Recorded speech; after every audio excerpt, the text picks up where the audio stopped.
One of the biggest problems when it comes to email marketing is finding someone to use for inspiration, as a lot of people trying to do the email marketing themselves, or even if you're a marketer, you're looking up to these big brands, these multi-billion dollar brands, and thinking that their marketing strategy is the one to follow. However, in this video, I'm going to be breaking down why you should not be following these mainstream brands and who you should actually be following and why. I've also got the 2 Figma files, which I will leave below, and these are going to be going through these brands as well, why you should not be using them as inspiration for your email marketing. And yeah, so we start off breaking it down with Gymshark. So a multi-billion dollar brand, sounds counterproductive not to be following their strategy. So the reason why this will not work for your brand is because these guys, obviously, they're using paid traffic, which most brands are. However, they have an arsenal of Gymshark athletes that are going to be promoting these products every day. So the traffic that's coming through their website is going to be unfathomable, and it's going to be something which is going to be more than likely unachievable for you guys. So when it comes to their emails, they've already built trust, they've already built authority in the market. They already have that much reputation that people don't really need to be converted. There just needs to be a time when they've got, an extra £50 in their bank where they can buy some t-shirts, joggers, whatever it is. So if you actually look at their website, they have got no form of lead collection or list growth. So in terms of a pop-up form, they haven't got anything there. Scroll to the bottom, there isn't even a footer here to sign up to their emails. The only way to get on is either if you've purchased and you've clicked to receive marketing, or at the top here, I don't know if you can see in a second, it's going to turn around. There's going to be a bit to sign up and get 10% off, which is going to be on the next one after this. So here it says get 10% off your first order when you sign up. So you actually have to click something, go to another page, fill out email address, first name, last name, gender, and date of birth. So if you take the traditional way of signing people up to the mailing list, how easy it is where they can just see a form, sign up to the email, that's it, done. Whereas this one, we're having to physically wait for this tiny bit of text at the top, then go over to here, enter your email. So that they're having 1, 2, 3, 4, 5, 6, nearly 7 levels of friction, whereas before it's literally just sign up, 10% done. Last name is redundant. You don't need something like this. Birthday isn't really that valuable in all honesty. And gender is going to be good for Gymshark because their segments are going to be large enough to make it warrantable where they can have male and female. Obviously, you don't want to be sending girls men's tank tops and you don't want to be sending men girls leggings. So this is going to work really well for them. Point we can take from this is their list growth isn't really the way we would structure it for brands that are doing, 2, 3, 400k a month, even up to $1 million. We're going to be mainly focused on a lead magnet, having some form of incentive to sign up with a pop-up form, gaining as much attention as possible to our mailing list. Email marketing's main profitability is going to be converting people that aren't ready to purchase today. That way we can lower the cost to acquire a customer. So Gymshark, as I mentioned, they're already having that many touch points with marketing. They've got their Gymshark athletes where their customers are being marketed to in a way that's not actually marketing. So obviously they're doing like their fits for the day, try-ons, things like this that aren't really marketing, but it's going to be staying on top of mind with their audience. So the only real main objection people are going to have when it comes to email to buying from Gymshark is whether or not they've got the cash in their pocket. So obviously a vast majority of their customers and audience are going to be, people in university, people in school, where it doesn't really make sense to, spend £200 on some gym wear. So sending these emails, they're going to be a lot different to what you would structure yours as. So they can kind of get away with just sending product images. No, they don't need storytelling. They don't need reviews. They don't need to build any kind of conviction because they've already built authority. People know who they are. So these emails are literally just being sent in a way just to remind people to buy. So reason why this won't work for your brand as well. Let's say, for example, I bought your shorts today and you're then going to send me another sales email in a couple of days' time. Is that email going to be any value to me? No, not at all. Whereas if you went in there with more storytelling, so you went into like how to cook cleaner food to stay fitter, how to improve your running time, these kind of things that people are actually going to read and be like, well, this is actually bringing some benefit to us.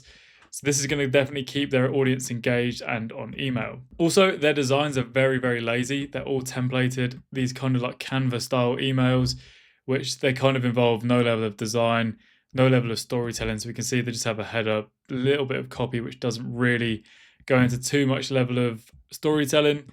Then they're heavily reliant on their high quality images. So Gymshark is a brand, they do a lot, very, very high quality shoots. We can see here they have some in real life gym stuff, and as well as the stills. their images are going to be a lot higher quality, so they kind of let the images do the storytelling as opposed to the copy and the design work. Reason why you don't want to be copying these templated styles is because a lot of brands are using this. If you compare this across the board to some of the big names in the fashion industry that are very similar, they're all sending the exact same email. So if you're trying to stand out in the email inbox over these brands, you want to be doing something completely different to obviously put yourself in front and give people a reason to choose you over these bigger brands. And ultimately, that is the main point of this video, how we can put ourselves in front of our competition, which is ultimately our competition is going to be the market leaders. So take whoever your market leader is, have a look at what they're sending, and then ultimately we want to be leveling it up and making it stand out, because you can imagine how people read their emails in the inbox. They're scrolling through, kind of just skim reading the first bit that comes in. And if your email hasn't caught their eye within the first 10 seconds, your email is just going to get deleted and left. So really, we want to be doing everything we can to obviously separate ourselves from every other brand. Brand voice and authority, obviously they've already built this authority through countless years of trading, all the reviews. You know, they go into the gym and there's about 10 different people wearing Gymshark. They just don't need storytelling. They don't need reviews, social proof, and they don't need to get you over any objections. I'm just going to show you another example as well, because I feel like people can get confused with this as well. So you can take Zara, for example. They are a retail company, and obviously they've had so many years in trading. Everybody knows the quality of their clothes. They don't really need to, again, read reviews, look at the social proof, everything like this, because Zara's already built this credible brand. So when we actually look at their emails, they're very editorial. They're all about clothes. There's no text. There's no body copy. They're literally just product headline. That is literally it, because their audience, they've got such a vast audience that they're literally, it's all about putting the right product in front of the right person. So by switching products around bit by bit, you can see the versatility of their emails. You know, it's going from knitwear to clothes to coats, outdoor wear here. You know, they just have a crazy level of versatility. And we do have to kind of remember as well, if you look at the quality of their shoots, you know, we've got this one here, they've actually hired like some props. It's not just a still background. Very, very creative imagery that they've obviously spent a lot of time, which is going to be eye-catching and ultimately get people to click through. So with these two brands in mind, although their marketing is very, very good, these would not work for your brand. You know, even if you're doing 1 million, 2 million a month, this is something which really wouldn't work as well for your brand as compared to someone like Zara. So if we go into a brand which has really good email marketing, someone you can actually look up to, even if you're in any niche, this is just the level of thought process you need to be doing. Maybe you can take some of these ideas and put a spin on your own brand, or if not, you can use our brand. You can use us as an agency. If you use a link below, you can book a call with us and we can do some strategy planning for you guys, so we can show you how to redesign your emails, give you an audit as well, so obviously how to improve your accounts, and just rely on someone that's going to be able to handle your emails easy peasy. So diving into this brand called Health, their emails are pretty incredible. Again, they don't really have too much in the way of list growth. They do have a footer, and their lead magnet is very different to what yours would be. So theirs are leaning in on the fact of they're giving away a lot of free value, so well-being tips, news, product offers. So I'll be breaking that down a little bit, and it does sound a little bit better than what they're sending here. So if you have a look at their emails, all their emails are designed really, really well. Every email looks different, although they kind of do have the same product layout. They just have that many products. Obviously, they need to convey these products. If not, they're not going to be selling. But if you look at the tops of the emails, all their creatives are very, very good. And I'll be going through that in a minute now. So if we have a look, every Wednesdays they send out Wellbeing Wednesdays. And if we zoom in, we have de-bloat with breathing, which is a benefit. You know, people are going to be interested to read this. Mobility makes you younger. Again, another benefit. Reducing spine stress. So these emails are very informative and something people can actually sit and read. And they're always consistently sent on a Wednesday at 8:15 p.m. So people are kind of going to be looking forward to reading these like subconsciously. So when they see that notification, they're going to be like, oh, what have they got to say this week? Reason being is they sell healthcare products. They sell like vitamins, things like this, you know, red light lenses, things like this, where people's main interests are going to be how to improve themselves, how to be like more efficient, better person, things like this. So people are going to be very, very interested to read these things.